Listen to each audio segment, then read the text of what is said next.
եւ մենք միշտ հորդորել ենք, որպեսզի եկեղեցին չխառնվի, ոչ թե չխառնվի, այլ հավասարակշռված քաղաքականություն իրականացնի եւ մենք դեմ ենք եղել այս եկեղեցաքանդ գործառույթներին, որը իրականացրեց հենց եկեղեցին, ինչ տեղի ունեցավ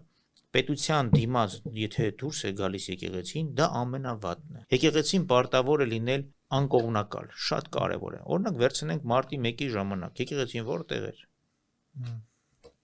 Ուր էր գնում Ամենայն հայոց կաթողիկոսը։ Լևոն Տեր-Պետրոսյանի տուն։ Ինչ կար Լևոն Տեր-Պետրոսյանի, ժողովուրդը փողոցում էր։ Գիտեք, հետաքրքիրը որն է, որ երբ ոնց հարմար է ձևակերպում են, մենք միշտ դեմ ենք եղել նման քաղաքականությանը եւ ձեզ ուրիշ բան ասեմ, եկեղեցին շատ կարեւոր դեր ունի։ Եկեղեցին այն ժամանակ, որ մենք պետություն չենք ունեցել, հայապահպանության մեծ խնդիր է լուծել։ Հիմա այդ նույն խնդիրը լուծում է Սփյուռքում։ Ամերիկայի Միացյալ Նահանգներում, Եվրոպայում առանց եկեղեցու հնարավոր չէր լինի։